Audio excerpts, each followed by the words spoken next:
This is a story that has totally run ahead of the palace. They've lost control of the narrative.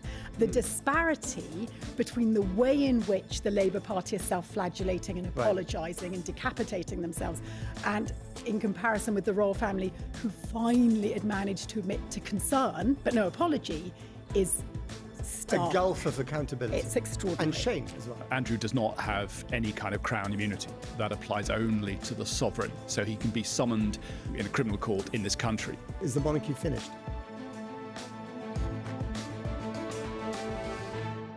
Hello and welcome to the Fourcast. Andrew Mountbatten Windsor is once again at the centre of serious allegations connected to the late paedophile billionaire Jeffrey Epstein, with police now assessing whether a criminal case will follow, and his brother the king not apparently standing in their way. So could the former prince really face a trial and even jail time? But beyond the legal questions lies a deeper one about power, privilege, and of course accountability. Will this just be another royal scandal that fades with the news cycle, or a real moment of reckoning for the crown itself?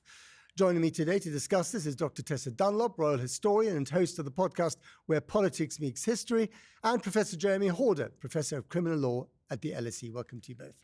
Tessa, let me start with you.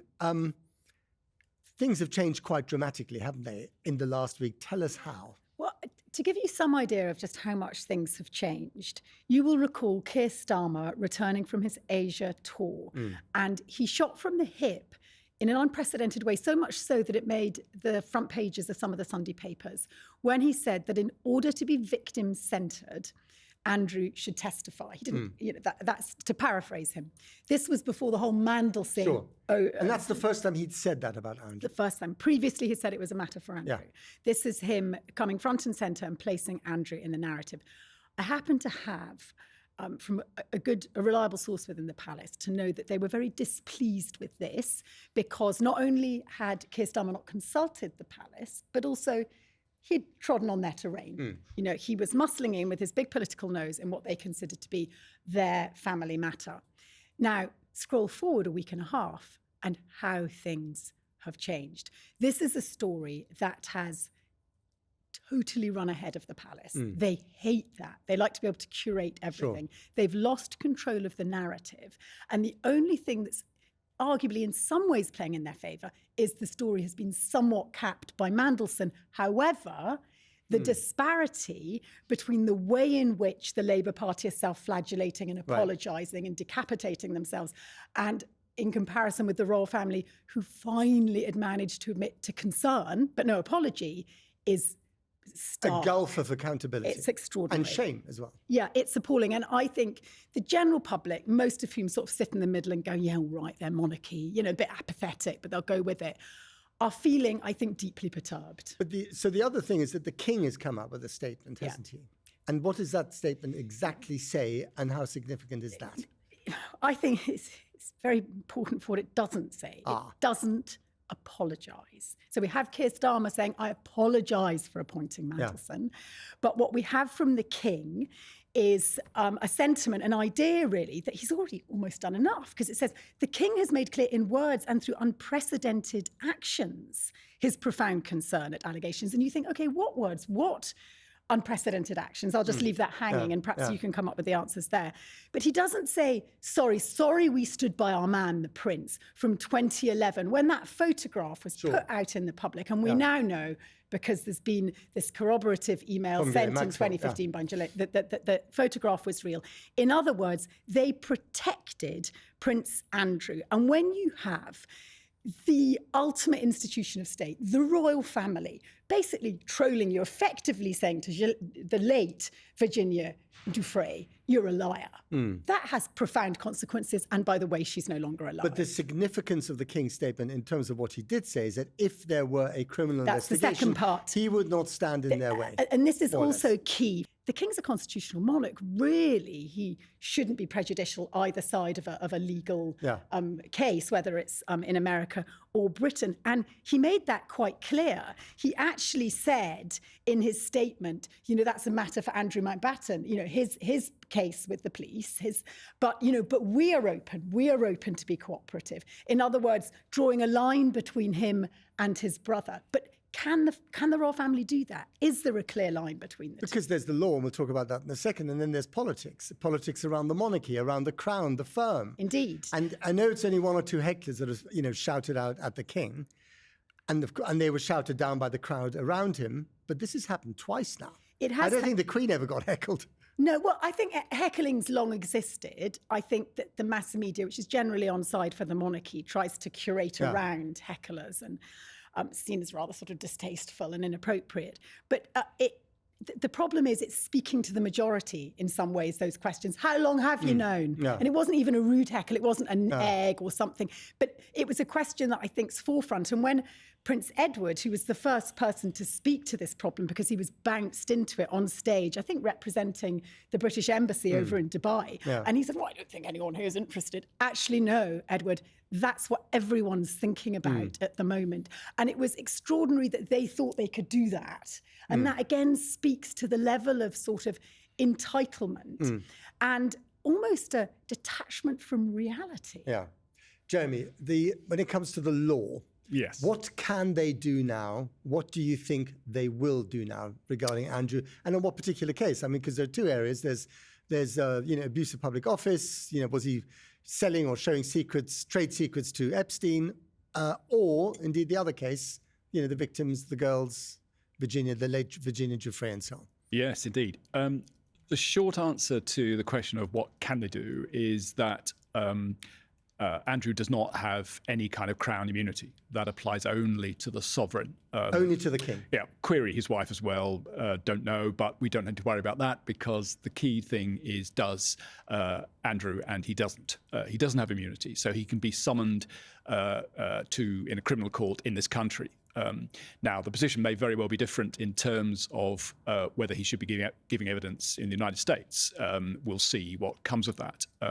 But I think that what's happened, of course, as we all know, is that the king has created distance between himself and Andrew by stripping him of his titles. So that means they're not bound together in quite the same way. Yeah. He's not part of the firm, if you like, in quite the same way that he was before. Secondly, there's been this, from the point of Andrew's, from Andrew Mountbatten Windsor's point of view, this very ominous statement from the king that he won't stand in the way of any criminal investigation. And of course, it's absolutely right that the king has said that. But what I think that means... Said it quite late in the day. He has, absolutely. But I think that the timing is significant, I think, because it must be remembered that from the king's point of view, whatever you might think about this, Andrew continues consistently to deny any criminal wrongdoing.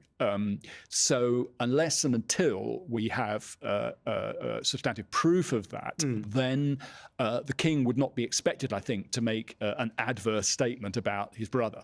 And just to clarify one point, there was no immunity for him whatsoever, even when he was still a prince. Absolutely not. Okay, no, so that's correct. His legal status, having been stripped of the title, has not changed. No. Okay. So there are three potential cases here, aren't there? There's testifying before Congress over Virginia Giuffre and the women. There is a criminal case against him on business interests here in the UK, what he was doing as business envoy, and then also the question of women and underage sex here. Yes. Right. Three cases. How likely is it, do you think, that he'll end up in the dock for one of those three, or perhaps all of them? It's extremely difficult to say. I mean, I know that's frustrating when people say that, but I would have thought that the most likely investigation would be the one where you have victims of alleged sexual abuse. I think that's the most likely investigation. Yes, I think so. Because even in the UK? Yeah, well, I think that's right because I would say those are the ones that have the highest degree of public interest that would command the most resources and the most police time, it seems to me. There may be more evidence in relation immediately in relation to the misconduct case. But whilst there may well be a strong case of misconduct in public office, and some of us have been arguing that about his activities for years, it's only now that we're being paid, that attention's being paid to those allegations. But in the end, a breach of public trust in relation to the disclosure of information is not of the same order as sexual offending, which is obviously extremely serious. Tessa. But I'm fascinated to hear you say that, because I was informed this morning that Thames Valley Police, which I believe is overseeing both the criminal investigations here in the UK, has paused the inquiry with regards to abuse of women, and at the moment is pursuing the one regarding possible abuse of public office when he was a trade envoy. And we know historically it's incredibly hard for women to bring sexual predators to justice because the two chief witnesses are the accused and the accuser. With the case of Virginia Giuffre, she's no longer even alive.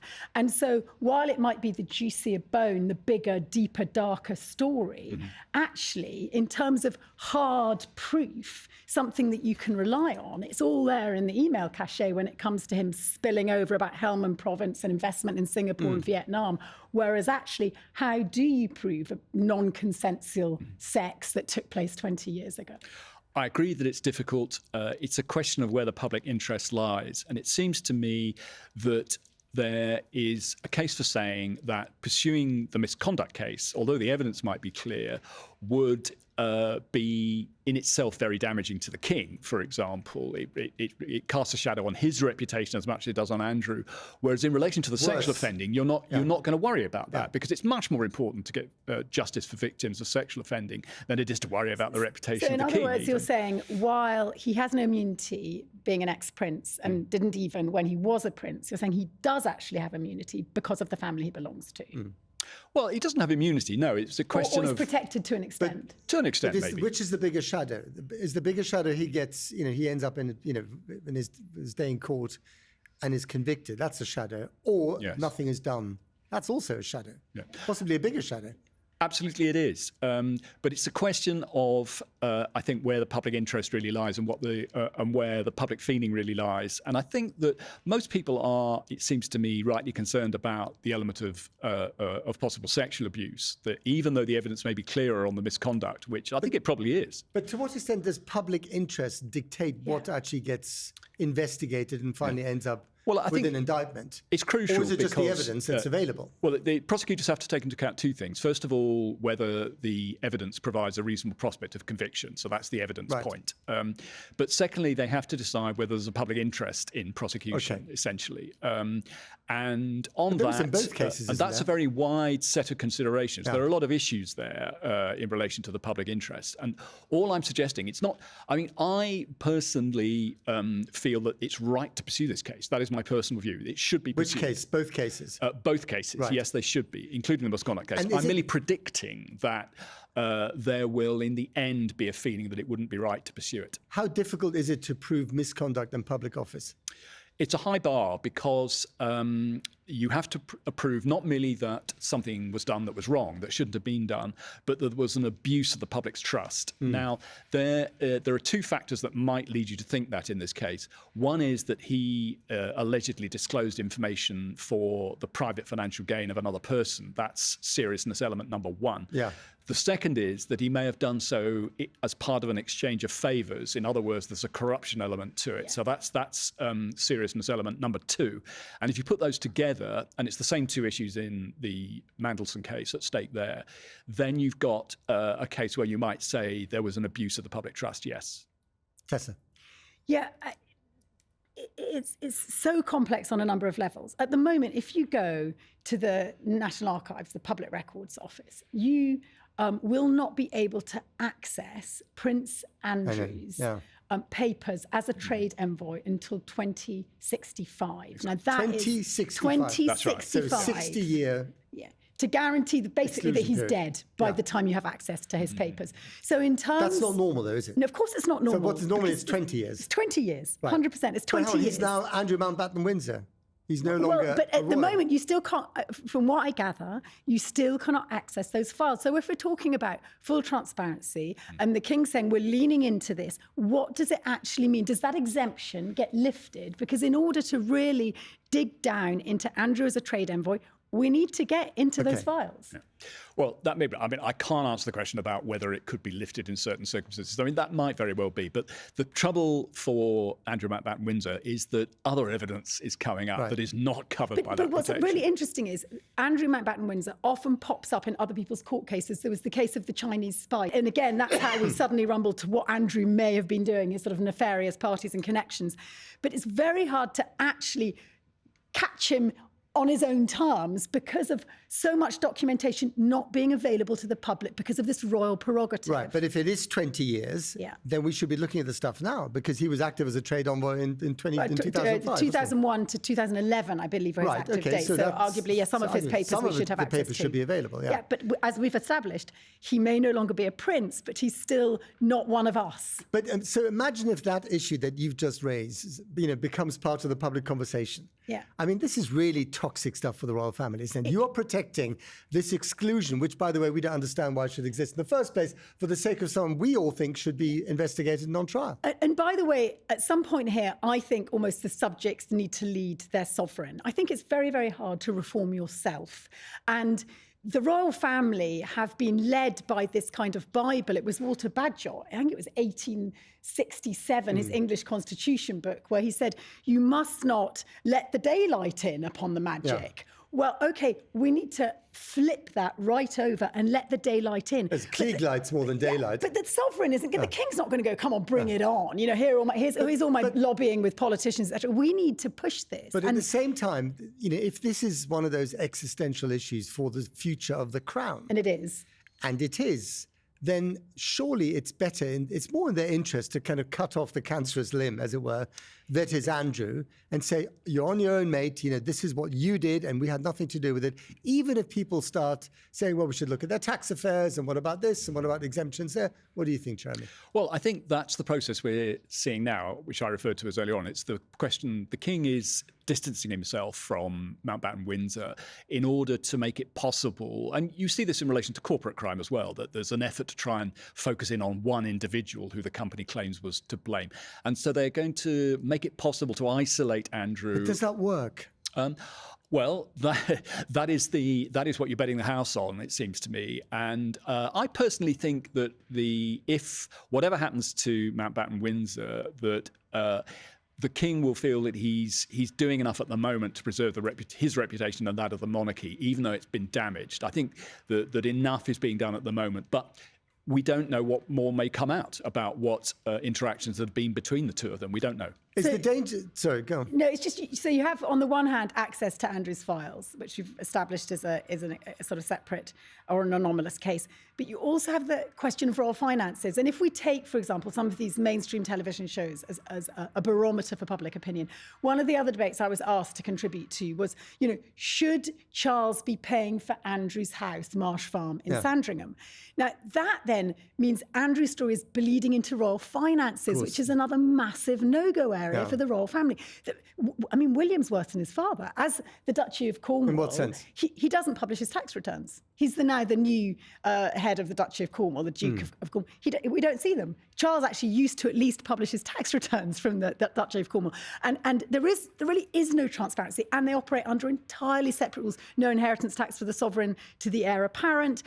They don't pay capital or corporation tax on their duchy profits, which means that probably the late Queen's payoff to Andrew was tax exempt, which means probably we did, as the taxpayers, pay for it. So at some stage, we can expect maybe even someone in the royal household, i.e. the brother, the king, to say, we are going to tell the public where this money is from and when it was paid and to whom it was paid. I mean, I think without that, the question marks will always be there. They'll linger. The problem is the great winsome story for the royal family over the last 50 years, and they've had their problems, has been the majestic popularity of the late Queen. And you go to that fades into the rear mirror, doesn't it?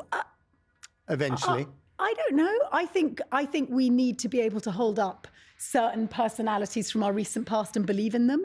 And if you overturn that sum of money and find out who was behind it and why it was paid and when it was paid, you'll remember this was paid in her final year. It was her platinum jubilee year. They needed the Andrew problem to go away. Another reason we know it was a lot of money. Just make the problem go away, because we've got a big platinum jubilee to celebrate, and then we didn't know but a funeral. You don't pay 10 to 12 million quid to someone if you haven't done something with them. That's what the public will ask. That's a lot of money to pay for nothing. Except what they could argue, the royal family, and it's one of the reasons, and the other thing that I was told off record was when Keir Starmer had said he should testify was that, well, they really don't want him to testify because we know he's loose with the truth and he's all over the shop and goodness knows what he'd say in front of a congressional committee.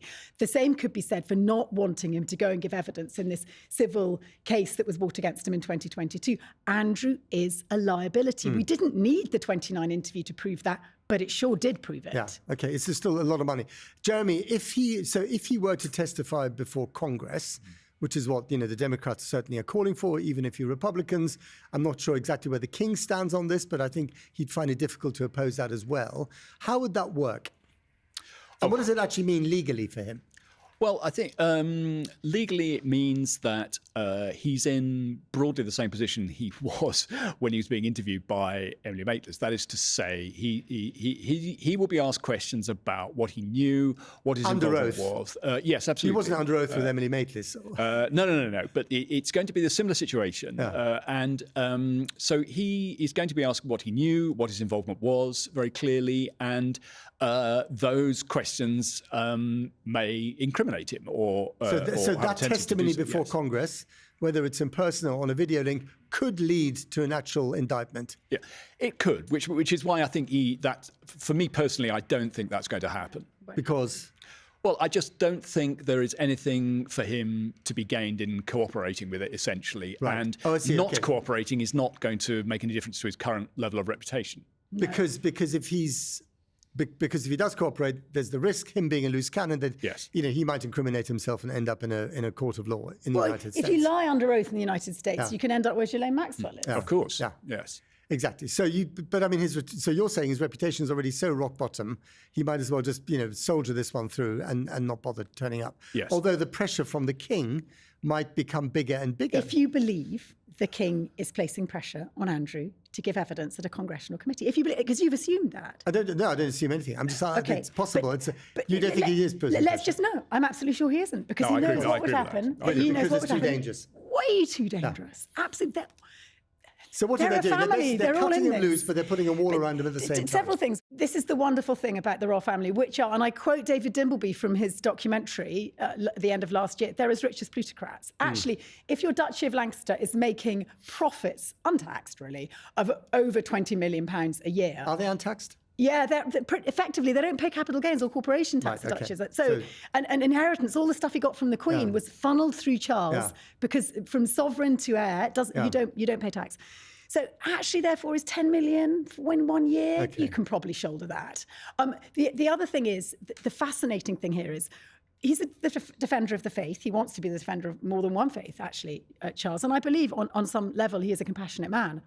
And I think this is so egregious for them as a private family, because actually, and here I got really trolled actually, because I came out saying on a Sunday morning programme where I felt it was fit to talk about the idea of mercy and redemption, that actually if I'm a private family member, let's hypothesise you're my brother and you've been accused of equivalent things, I would hope, Matt, that I wouldn't cut you off. I might be furious with you. I might be pushing you towards a congressional course and berate you every time I see you. But I would hope that I wouldn't cut you off, never to be seen again standing next to you, not allowing you to a public funeral or at a Christmas lunch. But that's really what we're asking of the private family, the Windsors, to do with Andrew. And one of the reasons we're asking them to do that, I think, is because he hasn't been convicted in a public court. Right. And so because he's got away with it there. Social conviction. Yes, which is almost more dangerous. Which is also kind of weird, right? So he's not going to be convicted in court. We don't want any of that to come, out or to be too scary for the institution. Too scary for the institution. But we're going to never ever see him again at a Christmas lunch. Which is morally repugnant, because it was Winston Churchill, said the way in which you treat your criminals is a barometer for judging civilization. Yeah.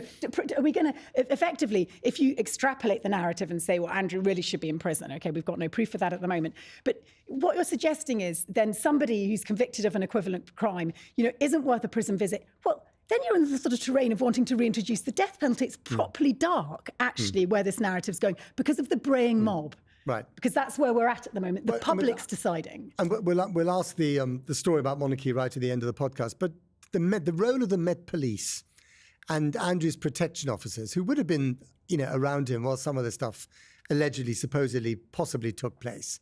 What do they have to answer for? What should they do now? I'm not sure that, at the risk of being proved dramatically wrong, I'm not sure that's a huge problem, because I very much doubt that they would have been privy to or would have known about any significant systematic or serious offending. I mean, I just don't see that as very likely. But it's worth asking the question, isn't it? Oh, of course, but I think it raises some difficult questions, because all protection officers acting for everyone under their protection will see things that they would rather not have seen, that will see things that they, in some circumstances, might disclose. Are they allowed to testify about them, or do they sign an NDA with the royal family that says they never can? Well, they're going to be under confidentiality agreements, but confidentiality agreements shouldn't mean that you are under obligation not to report a serious crime. I mean, clearly that trumps any confidentiality. But I just don't think that whatever their suspicions might have been, there would have been enough for them to say, we should have gone to the police about X or Y. I just don't see that as... Which takes us back to the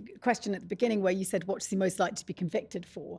And you said you thought it was sexual misconduct. And I would go back and say, no, I think every time it's about abuse of a public office, because it's so difficult to prove, which is why the case of abuse against women but remains this elephant in the room that's never properly dealt with. Because how do you prove something's happened between two individuals? Well, if I may, Ted, I think you've got to be careful here, because testimonial evidence is evidence. And so if a woman says, I was raped or I was abused by someone, that is evidence that it happened. And the mere fact that the other person denies it doesn't undermine that as evidence. Okay, so can you then explain how Virginia Giuffre today is dead and apparently no justice was done, and instead a load of money across the Atlantic? That doesn't feel like her testimony stood for anything, and no wonder she felt crazy.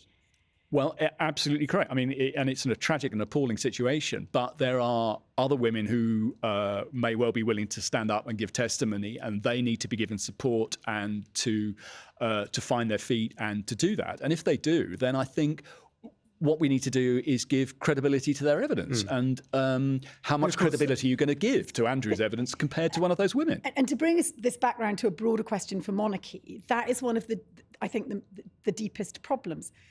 We had a photograph.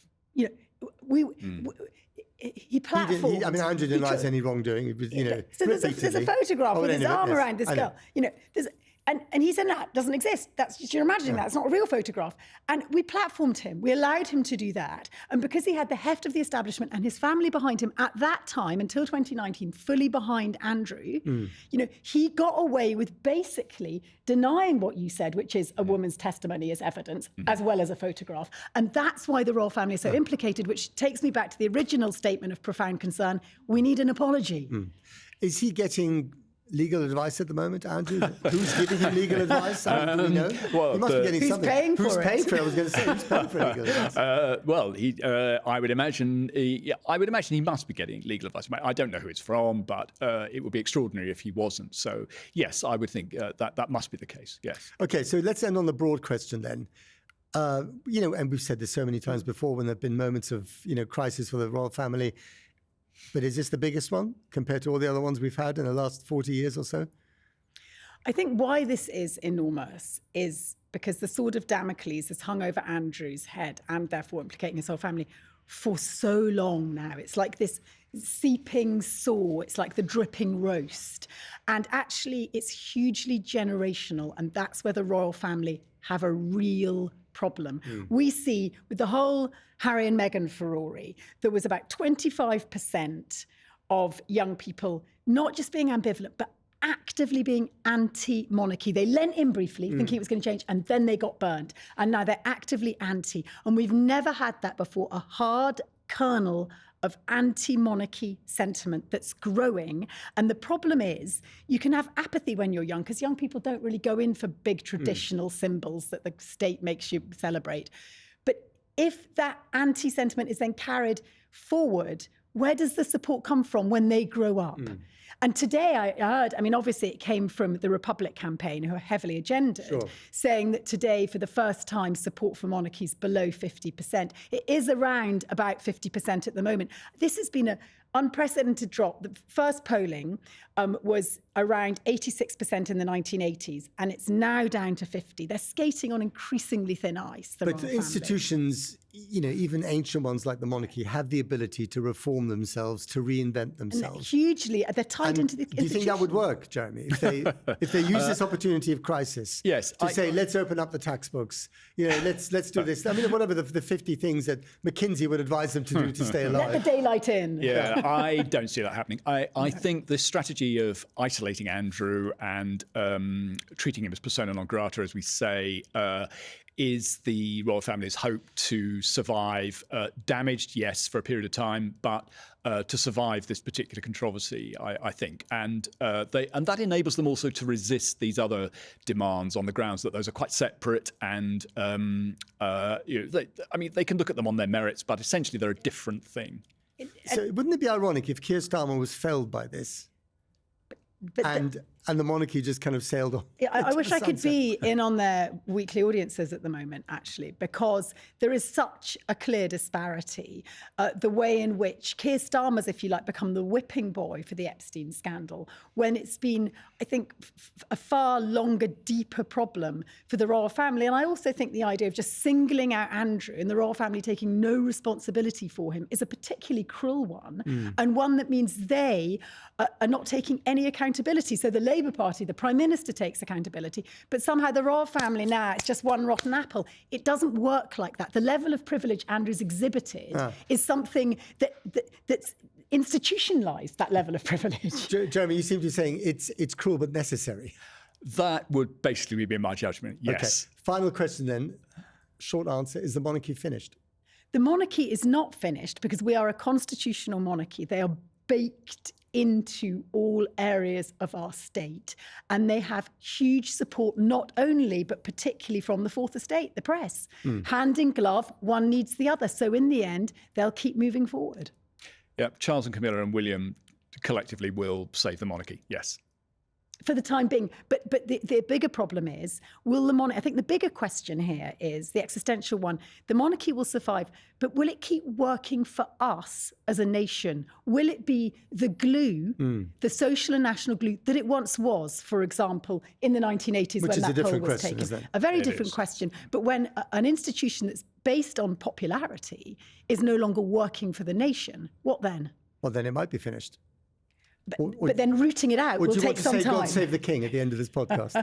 I'm a monarchist. I'm just very disappointed. I'm one of those floating voters. Disappointed monarchist. But I don't get a vote. Okay. Jeremy Horder, Tessa Dunlop, thank you very much indeed. That's it from the Fourcast.